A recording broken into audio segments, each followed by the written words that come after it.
परमात्मा के नाम की जयकारे से सत्संग स्टार्ट करेंगे। वही सदगुरु बंदी छोड़ कबीर साहिब की जय, परम पिता परमात्मा की जय, सभी संतों की जय, सभी भक्तों की जय, आज के आनंद की जय, सत्संग कराने वालों की जय।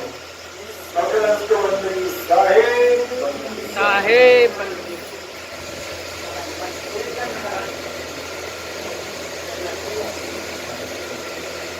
तो आज परमात्मा की अपार कृपा है जो सागर में फिर से एक बार सत्संग का आयोजन किया गया है, मूल ज्ञान का आयोजन किया गया है। क्योंकि अब समय आ गया है मूल ज्ञान का। आज से पहले पवित्र ज्ञान बहुत चला, बहुत से संत महात्मा आए और उन्होंने बहुत प्रचार भी किया और बहुत सी संगत को जोड़ा भी। वो अपना काम कर चुके हैं। जितना परमात्मा ने उनको काम दिया था वो पूरा हो चुका है। उन्होंने भक्ति की नींव डाल दी है। उन्होंने इंसान को इंसान बना दिया है। जो इंसान पहले मीट मांस शराब ये गंदी चीजें खाता था, इन संतों ने आके उसका जीवन पवित्र कर दिया है। अब वो इस लायक है कि मूल ज्ञान को समझ सके, मूल ज्ञान को हृदय में प्रवेश करा सके। ये उन्हीं संतों की बदौलत है। इसलिए सब संतों की हमें वंदना करनी चाहिए। जो भी जिसका गुरु पहले रह चुका है, हमेशा उसका आदर सम्मान करना, हमेशा उसके चरणों में नमन करना। क्योंकि अगर वो है तभी आप यहाँ पे हो। अगर वो आपके जीवन में ना आए होते तो इस मूल ज्ञान को समझना कोई खेल नहीं था। बड़े बड़े ऋषि मुनि, बड़े बड़े पीर पैगंबर इस ज्ञान को नहीं समझ पाएगा। लेकिन आज आप अपनी किस्मत पे नाज कर सकते हो कि उस मूल ज्ञान को आप यहाँ बड़े आराम से समझ के बैठे हो। ये केवल परमात्मा की दया है और किसी की नहीं। जैसे पीएचडी कराने के लिए, किसी को डॉक्टर बनाने के लिए, इंजीनियर बनाने के लिए पहले उसे पहली, दूसरी, पांचवी, 10वीं, 12वीं कक्षा में जाना ही होता है। तब जाकर उसको इंजीनियरिंग में एडमिशन मिलती है, डॉक्टरी में एडमिशन मिलती है। तो जो डॉक्टर होते हैं, वो जो वहां पे प्रोफेसर हैं, वो कभी भी छोटे स्कूल वालों की या फिर मिडिल स्कूल वालों के टीचरों की कभी निंदा नहीं करते। वो हमेशा धन्यवाद ही करते हैं कि शुक्र है कि उन्होंने उन अनपढ़ बच्चों को पहली, दूसरी, 5वीं कक्षा में पढ़ाया, 10वीं, 12वीं तक कराया। इसी कारण वो आज इस काबिल हुए कि अब वो डॉक्टर भी बन सकते हैं, इंजीनियर भी बन सकते हैं और साइंटिस्ट भी बन सकते हैं। तो अपने अपने गुरु को नमन है और परमात्मा का सबसे बड़ा शुक्राना करेंगे जो ये मूल ज्ञान सही समय पे उजागर हो गया। नहीं तो इसी पवित्र ज्ञान में ही हम रह जाते और इस मनुष्य चोले को हम बर्बाद कर जाते।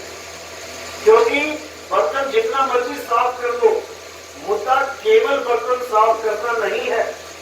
बर्तन साफ करके उसमें दूध को रखना है। जब दूध लेते हैं हम तो बर्तन को गंदा नहीं रहने देते, बर्तन को साफ करते। गंदे बर्तन में दूध कभी नहीं लिया जाता। लेकिन हम केवल बर्तन को साफ ही करते रहे और दूध उसमें आए ना, डलवाए ना, उससे भी कोई फायदा नहीं है।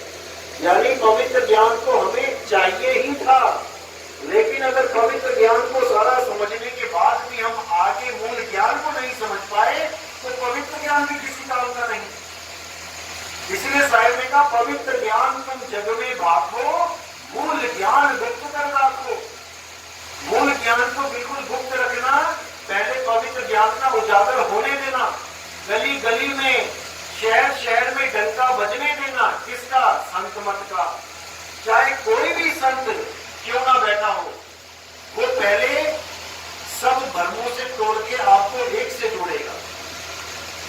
सारे जितने भी दुविधाएं हैं, मंदिर, मस्जिद, गुरुद्वारे, उन सबसे ऊपर आपको एक शब्द से जोड़ेगा, एक नाम से जोड़ेगा, एक भगवान से जोड़ेगा। वो बाद में पता लगेगा कि किससे जोड़ा गया था, लेकिन शुरुआत तो एक से ही करेगा। तो वो पवित्र ज्ञान है। जो आज तक आपने सुना, पढ़ा और जाना। तो कहते हैं पवित्र ज्ञान तुम जग में बातो, मूल ज्ञान गुप्त कर राखो, धर्मदास मेरी लाख दुहाई, और मूल ज्ञान बाहर ना जाई। अगर अभी तुमने मूल ज्ञान का उजागर करवा दिया तो असली जब समय आएगा तो तुम्हें पता ही नहीं लग पाएगा शिष्यों को, हंसों को, कि कौन सच्चा कौन झूठा। इसलिए तुम केवल पवित्र ज्ञान का विस्तार करो। तुम्हारे ग्रंथ पढ़ पढ़ के हजारों कबीर पंथी गुरु पवित्र ज्ञान को सत्य मान के उसी के आधार पर ज्ञान देना शुरू कर देंगे। कोई सतलोक ले जाने की बात करेगा, कोई कहेगा नहीं उससे भी 2 लोग आगे जाना है, अलग लोग, अनामी लोग। कोई मंत्रों को पकड़ के बैठ जाएगा, कोई शरीर यानी कबीर साहब की देही को परमात्मा बोलने लग जाएगा। तो ये सब पवित्र ज्ञान में आता है। तो कहते हैं धर्मदास मेरी लाख दुहाई, मूल ज्ञान बाहर ना जाई, मूल ज्ञान बाहर जो परही, पिछली पीढ़ी हंस न करही। पिछली पीढ़ी यानी कि जो लोग कबीर साहब के ज्ञान को सुन के पिछले अज्ञान को छोड़ के तो आगे आ गए, लेकिन मूल ज्ञान ना होने के कारण उस पंथ में वो पिछली पीढ़ी में ही रह जाएंगे। तो कहते हैं मूल ज्ञान तब लग छुपाई, जब लग द्वादश पंथ ना मिट जाए। अब ये द्वादश पंथ क्या है, इसका जिक्र अनुराग सागर में बिल्कुल स्पष्ट किया गया है। गरीबदास जी महाराज का द्वादश पंथ है, जिसमें 2 गतियां पहले चल रही थी, एक त्यागी और एक गृहस्थ। जो तीसरा दूत आया उसमें, जिसका नाम है हंस मुनि, यानी बातें वो हंसों वाली करेगा, कबीर कबीर करेगा, लेकिन जब आप नाम लोगे तो आपको मुनियों वाले नाम पकड़ा देगा। मुनि, ऋषि मुनि वाले नाम, ओम कलियम हरियम शरियम पकड़ा देगा और कहेगा कि इससे तुम्हारी मुक्ति हो जाएगी। कभी नहीं होगी। क्यों नहीं होगी? क्योंकि ये सब पावन खरी नाम है। तो साहेब कहते जो नर पड़े बावन के फेरा, सो नर जानो काल के चेहरा। जो तुम्हें 52 अक्षरी नाम देके कहे बेटा यही असली नाम है और इसको सारी उम्र जपते रहना, समझ जाना वही काल का दूत है। और कोई सींग नहीं होंगे काल के दूतों के, ना तो सींग होंगे ना बड़े बड़े दांत होंगे, वो गलत नाम देने वाले ही काल के दूत हैं। तो कहते हैं जो नर पड़े 52 के फेरा, सो नर जानो काल के चेहरा, जब टूटे 52 का डोरा, सहजे छूटे काल झटोरा। जब ऐसा गुरु मिल जाएगा तो 52 के डोरे को ही तोड़ देगा, सारे नामों को ही छुड़वा देगा। जो राम राम करता है उससे राम छुड़वा देगा, जो वाहे वाहे गुरु करता है उससे वाहे गुरु छुड़वा देगा, जो अल्लाह अल्लाह करता है उससे अल्लाह छुड़वा देगा। जब वो गुरु आएगा तब असल में वो वस्तु का ज्ञान देगा कि राम वस्तु क्या है, वाहे गुरु वस्तु क्या है, अल्लाह वस्तु क्या है। केवल नाम नहीं जपना है, केवल नाम जपने से मुक्ति नहीं मिलेगी। बाबा नानक ने उस समय समझाया उन लोगों को जो राम राम जपते थे। क्या बोला? अरे राम राम करता जब फिरे राम ना पाया जाए। राम राम करने से कभी राम नहीं मिलेगा। जैसे आपको पैसा चाहिए, धन चाहिए, तो आप धन धन धन धन सुबह से लेकर शाम तक जपते रहो, कुछ मिलने वाला नहीं है। वो कैसे मिलेगा? एक गुरु धारण करो, वो आपको कोई तरीका सिखाएगा।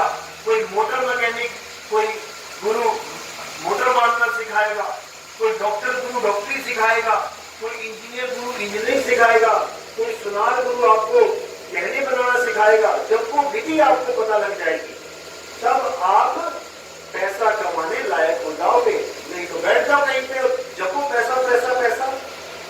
तो साहेब कहते धन धन कहे जो धनिया होए, तो निर्धनिया रहे न कोई। इतना आसान नहीं है राम को पाना, क्योंकि राम को पाने से पहले राम को जानना पड़ेगा कि राम है क्या। इसीलिए बोला राम से बड़ा राम का नाम। अब राम से बड़ा राम का नाम कैसे होगा? राम जी से किसी ने पूछा आपका क्या नाम है, वो बोल के बताया उन्होंने कि मेरा नाम राम है। और दीवार पे राम लिख दो, राम और मां, उससे पूछो कि क्या तुम्हारा नाम है, क्या वो बोल के बताएगा? कभी नहीं बताएगा।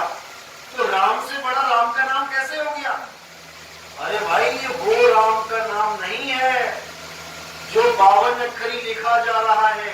राम से बड़ा राम का नाम वो है जो राम जी के शरीर को चला रहा है।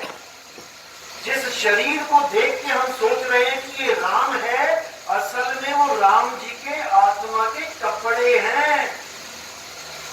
कृष्ण जी के शरीर को सोच देख के हम कह रहे हैं कि वो कृष्ण जी हैं, असल में वो कृष्ण जी की आत्मा के कपड़े हैं। तो कृष्ण जी और राम जी कौन है? वो आत्मदेव ही राम है, वो आत्मदेव ही कृष्ण है। उस आत्मा को ही नाम बोला जाता है, उसी को नाम, उसी को सतनाम बोला जाता है। शुद्ध चैतन्य स्वरूप आत्मा जिसमें कोई विकार नहीं होता, वही सतनाम है। उसी के लिए बोला है सतनाम, एको सतनाम करता पुरुष वही करता है। उसी की वजह से बॉडी चल रही है। आप सोच रहे हो मैं कर रहा हूं, आप नहीं कर रहे हो, आत्मा की वजह से सब कुछ हो रहा है। कर्ता पुरुष निरपो निर्वैर, निडर है और निर्वैर है।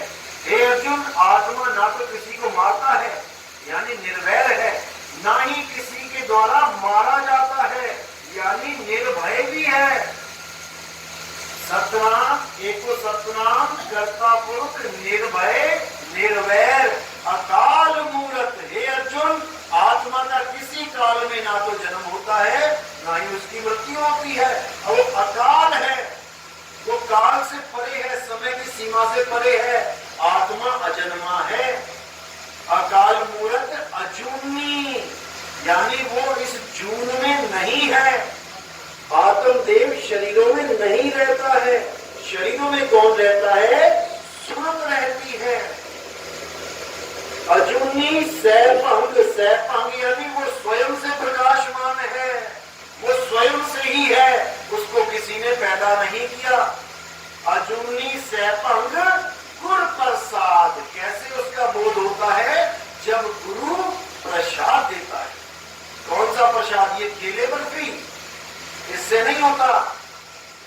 गुरुदेव साहब कहते हैं कि गुरु प्रसाद धर्म का नाश, यानी तुम्हारा धर्म तोड़ता है वो सदगुरु, जिसको तुम अपनी देह को स्वरूप मान के बैठे थे, वो तुम्हारी देह का भ्रम तोड़ देता है कि तुम देह नहीं हो, तुम आत्मदेव हो।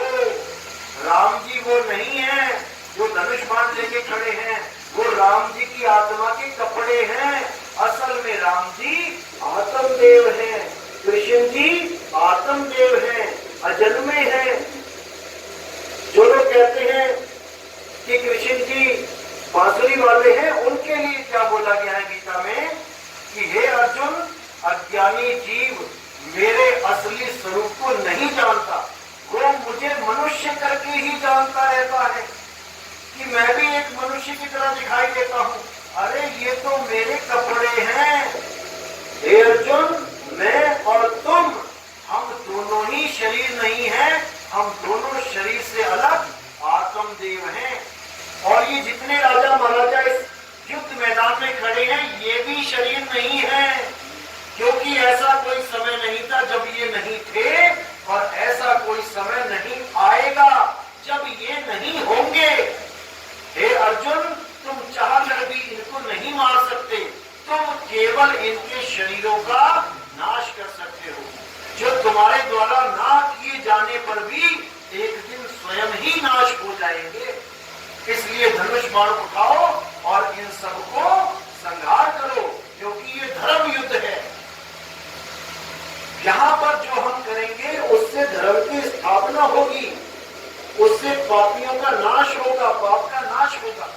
तो इस प्रकार वहां पर पूरा ज्ञान दिया गया आत्मा का, लेकिन जो आत्मा का ज्ञान दे रहा है हम उसी को शरीर मान के बैठ गए। यही बाकी संतों के साथ भी हुआ। कबीर साहब ने इतना समझाया कि भाई तुम और मैं शरीर नहीं है, हम अक्षर हैं, अविनाशी हैं। तो साहिब ने बोला, नहीं कबीर नहीं धर्मदास, अक्षर एक सब घट ही निवास, वाही को सतपुरुष कहिए, आदि अंत अक्षर कह रहिए। यानी शरीर छोड़ते वक्त तुमने अपने असली स्वरूप को ग्रहण कर लेना है। अगर तुम अपने असली स्वरूप को ग्रहण नहीं कर पाए तो रोते हुए मरोगे। क्योंकि तुम अपने आप को शरीर मानते रहोगे और शरीर नाशवान है। तुम्हें लगेगा हाय मैं मर रहा हूं। जब लगेगा मैं मर रहा हूं तो तुम दोबारा से सारी ताकत शरीर को दे दोगे जिंदा करने के लिए। इस मुर्दे शरीर को जैसे अभी जिंदा किया हुआ है आपने, इसके छूटने के बाद दोबारा से एक शरीर प्रकट कर दोगे। केवल तुम्हारी एक आस दोबारा जन्म का कारण बन जाएगी। इसलिए साहिब ने कहा जो तू चाहे मुझको छोड़ सकल की आस और मेरे जैसा हो रहे, यानी विदेही हो रहे, अपनी आत्मा में स्थित हो जा, फिर तुझे किसी की जरूरत नहीं पड़ेगी। मेरे जैसा हो रहे, सब सुख तेरे पास, किसी की जरूरत नहीं पड़ेगी। अध्याय 3 17वां श्लोक क्या कहता है कि हे अर्जुन, वेदों में पुराणों में बहुत से मंत्र बताए गए, बहुत सी विधियां बताई गई, बहुत सी पूजा अर्चनाएं बताई गई परमात्मा को पाने की। लेकिन जो आदमी अपने आत्म स्वरूप में सिद्ध होता है, अपने आत्म स्वरूप को प्राप्त करता है, अपने आत्म स्वरूप में सदैव निरंतर साधना में लीन रहता है, उसके लिए ऐसा कोई कर्म कर्तव्य लागू नहीं होता। उसको किसी मंदिर में जाने की जरूरत नहीं, उसको किसी तीर्थ में नहाने की जरूरत नहीं, उसको कोई पूजा अर्चना करने की जरूरत नहीं, बस वो अपनी आत्मा में स्वरूप सिद्ध हो जाए। अध्याय 3 18वां श्लोक क्या कहता है कि हे अर्जुन, जो अपने आत्म स्वरूप में सिद्ध हो जाते हैं, लीन रह जाते हैं, वो किसी अन्य जीव पर निर्भर भी नहीं रहते कि कोई आएगा मुझे बचाएगा, मेरे गुरुजी आएंगे सतलोक लेके जाएंगे, ऐसा कुछ नहीं है। असली ज्ञान ये है कि ना कहीं जाना ना कहीं आना, आपे में आप समाना, अपनी सूरत को अपने अंदर समा लेना है। जैसे कछुआ अपने चारों पैर, पूंछ और गर्दन को अपने में ही समेट लेता है, अब वो खतरे में नहीं है। इसी प्रकार जो आपकी सूरत कछुए की तरह हाथ पैर निकाल के सारे संसार में भ्रमण कर रही है, तुमने बस उसी को वापस घुमा लेना है। इसी को परमात्मा का पहला पुत्र कुरुम करके बताया गया, क्योंकि विस्तार वहीं से हुआ। जैसे ही सूरत का विस्तार हुआ, उसका गुण कछुए का गुण बन गया, कुरुम का गुण बन गया, इसलिए परमात्मा का पहला पुत्र कुरुम बताया गया। लेकिन ये अज्ञानी गुरुओं ने क्या किया, 16 पुत्र खड़े कर दिए लाइन में और सबके नाम वही बता दिए जो अनुराग सागर में बताए गए, जबकि वो गुण है, गुण। क्योंकि ये सारा ज्ञान गुप्त रखने के लिए बोला गया था कि किसी को भनक नहीं लगनी चाहिए कि मैं किस भाव से कौन सी वाणी बोल रहा हूं। ये अज्ञानी जीव, अज्ञानी गुरु लोग मेरे भाव नहीं पकड़ पाएंगे, ये मेरे शब्दों के पीछे पड़ जाएंगे। जहां पर मैं सोहम बोलूंगा ये मंत्र बना लेंगे, जबकि मेरे कहने का भाव होगा जो तू सोहम। ये अज्ञानी जीव सोहम देखते ही उसको मंत्र बना के जपना शुरू करवा देंगे, लेकिन जब मेरा हंस आएगा तो सारे अज्ञान को खोल के उसको रिजेक्ट करवा देगा और इस दुनिया में एक ऐसा ज्ञान चलेगा जो किसी ग्रंथ में नहीं है, क्योंकि ग्रंथ में सार शब्द नहीं है, सार शब्द घट घट में है। जैसे ये करंट है, ये करंट किसी किताब में नहीं है, इसका नाम भले लिखा होगा किताबों में करंट, लेकिन ये करंट किसी किताब में नहीं है, ये किताब से बाहर है। ऐसे ही असली गुरु का नाम, असली परमात्मा का नाम किसी किताब में लिखा ही नहीं जा सकता। वो अलेख है, वो 52 से परे है। तो गरीबदास जी कहते 52 आखर लेख राम रंग होली हो, वो आखर यामे नाही राम रंग होली हो, कागज कलम कलेश राम रंग होली हो, वो रहा शेष का शेष राम रंग होली हो। यानी वो 52 अक्षरों में नहीं है परमात्मा का नाम, आप उसको बोल ही नहीं सकते। तो साहिब कहते हैं होठ कंठ लागे नहीं और जीव्या नहीं उच्चार, गुप्त वस्तु जो लख है सो है हंस हमार। जो होठ कंठ द्वारा बोल के दिया जाए वो नाम नहीं होता। इसलिए साहब ने गुरबाणी में भी बोला कि 52 अक्षर लोक त्रय सब कुछ इन्हीं माही, और ये आखर खिल जाएंगे वो आखर इनमें नहीं। वो अक्षर इन ग्रंथों में नहीं है, वो बोलने लिखने पढ़ने से न्यारा है। लेकिन सब गुरु कह रहे हैं हमारे पास शब्द है, हमारे पास शब्द है, हमसे शब्द ले लो। तो साहिब कहते हैं शब्द शब्द बहु अंतरे सार शब्द मत लीजिए, कहे कबीर जहां सार शब्द नहीं दरेक जीवन सो जीजे। धिक्कार है उस जीवन पे जो मनुष्य चोले में आकर भी शब्द की परख नहीं कर पाया। अरे शब्द शब्द सब कोई का है, वह तो शब्द विदेश जीवा पे आवे नहीं, निरख परख कर ले। वो जीव पे नहीं आता भाई, उसकी परख करनी होती है, और उसकी परख सतगुरु करते हैं, विवेकी गुरु करते हैं। अरे गुरु मेरे सब ही बड़े अपनी अपनी ठोर, शब्द विवेकी पारखी सो मात्रे का मौत। गुरु बहुत से बना लिए हमने, हजारों गुरु करते चले आ रहे हैं, लेकिन क्या शब्द विवेकी पारखी गुरु मिला? अभी तक नहीं मिला था।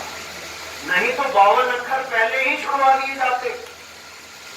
तो काल का जाल क्या है? इस दुनिया में 4 प्रकार के शब्द होते हैं। काल भगवान 3 प्रकार के शब्द देता है अपने हंसों को। कौन कौन से? जाप, ये मुंह से देने वाले जाप, ज्योतिरंजन ओंकार आरंकार सोहम सतनाम ओम कलियम हरियम श्रीयम सोहम सत्यम सतगुरु का काल मूल शब्द रूपी राम। ओम हरे कृष्ण ओम राम हरे कृष्ण हरे राम ओम नमः भगवते वासुदेवाय।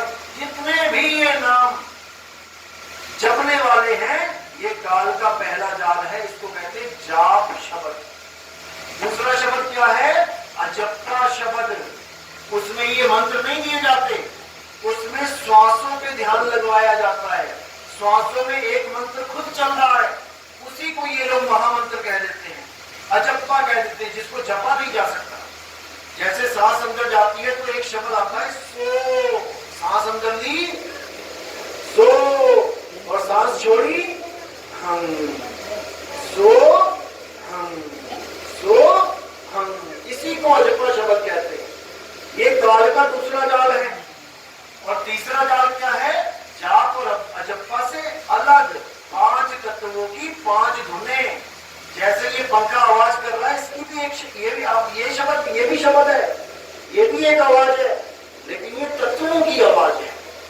तो ऐसे ही हमारे शरीर में 5 तत्व हैं, और कान में उंगलियां डाल के इन्हीं 5 तत्वों की 5 आवाजों को सुनने का ज्ञान दिया जाता है।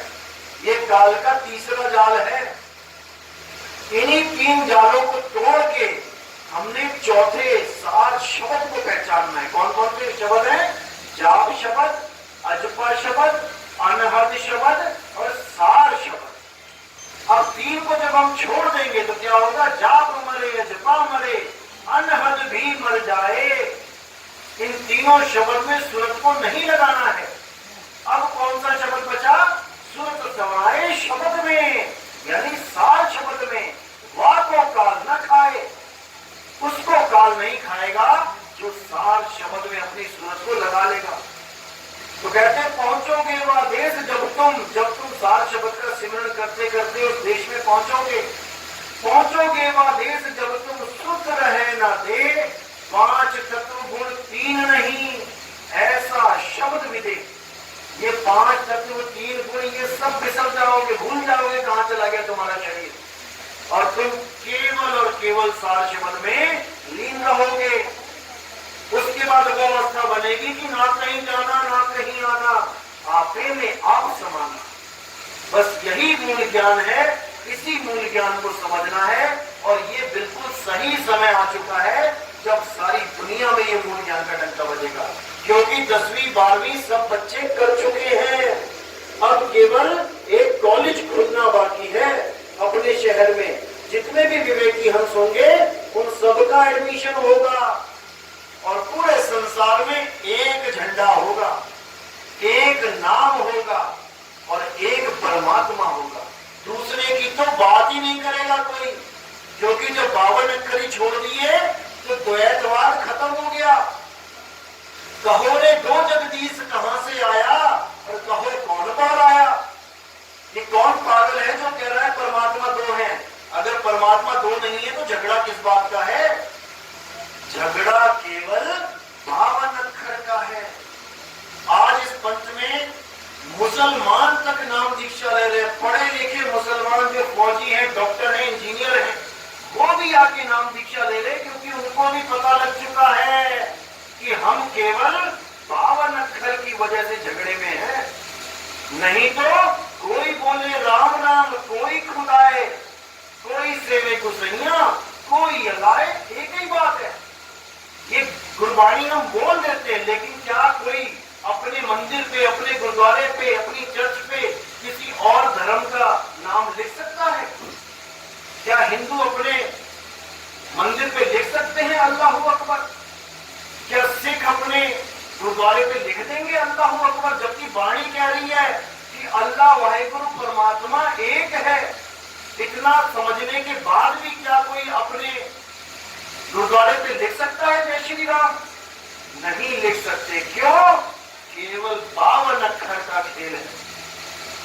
सबको पता है परमात्मा एक है। किसी धर्म ने परमात्मा दो बोले ही नहीं, फिर भी केवल नाम का झगड़ा है, वस्तु का झगड़ा नहीं है। वस्तु का तो ज्ञान ही नहीं उन्हें। कोई आपको कहे और तुम्हें मुसलमान बनाते, आप बोलो हाँ बनूंगा, लेकिन मुझे अल्लाह का दीदार चाहिए, नाम नहीं चाहिए कि तुम मेरे राम राम छुड़वा के मुझे अल्लाह हो तुम्हें कहना सिखा दो। वो नहीं चाहिए। अल्लाह का दीदार करा सकते हो, मैं तैयार हूं। कोई कहे आओ तुम्हें हिंदू से सिख बना दूं, हाँ मैं बनूंगा, लेकिन मुझे वाहिगुरु का दीदार चाहिए। अगर करवा सकते हो तो मैं आज ही तैयार हूं। अगर कोई कहे कि तुम्हें मुसलमान से हिंदू बना दूं, हाँ बनूंगा, लेकिन मुझे राम और कृष्ण का दीदार चाहिए, उनका सत्य स्वरूप चाहिए। मैं शरीरों को नहीं मानता, मैं आत्मदेव को मानता हूं। जो गीता में बताया गया मैं उसको मानूंगा, लेकिन मुझे उस आत्मदेव का दीदार चाहिए। बस अगर इस मुद्दे पे सारे खड़े हो जाएं कि क्या तुम अल्लाह अल्लाह करने वाले अल्लाह को प्राप्त कर चुके हो, क्या तुम वाहिगुरु वाहिगुरु वाले वाहिगुरु का दीदार कर चुके हो, क्या तुम गॉड गॉड करने वाले उस गॉड का दीदार कर चुके हो, तो आ जाओ और एक झंडे के नीचे आ जाओ। फिर झगड़ा किस बात का है? लेकिन यहाँ दीदार की बात नहीं हो रही है, यहाँ मरने के बाद जन्नत की बात हो रही है, यहाँ मरने के बाद स्वर्गों की बात हो रही है, यहाँ मरने के बाद हेवन की बात हो रही है। लेकिन कबीर साहब कहते हैं अब हूं मिला तो कब हूं मिलेगा, नहीं तो जमपुरवासी। ये झूठी आशा सतगुरु कभी नहीं देता कि तुझे मरने के बाद मुक्ति मिलेगी, मरने के बाद भगवान मिलेगा। अरे किसने देखा? संतों जीवित ही करो आशा, जीते जी परमात्मा मिलता है। इतने बड़े बड़े संत अपनी वाणियों में बोल के गए, पायो में नाम रतन धन पायो। मुझे वो नाम परमात्मा मिला है, मैंने दीदार किया है। लेकिन अगर कोई कहे कि मुझे भी करा अभी, तो कहते हैं हाँ कहूं तो है नहीं और ना कहा ना जाई, हाँ और ना के बीच में सतगुरु रहा समाई। अगर कोई अभी धक्के से कहे अच्छा बड़ा परमात्मा मिला तुझे, चल मुझे भी मिला, तो भैया नहीं है। हाँ कहूं तो है नहीं, जा भाई अपना काम कर। अब ना कहा ना जाए, यानी कि वो कैसे ना कहूं, क्योंकि दीदार हुआ है, अनुभव हुआ है, तो कैसे होगा सामने वाले को? जल्दबाजी में नहीं होगा। जो भैया मैंने किया है वही आप करो। बुल्ला शाह गया अपने गुरु के पास कि महाराज मुझे अल्लाह का दीदार चाहिए। वो कहते हैं अरे बुल्लिया लबदा की पाना ऐसे पटना ऐसे लाना।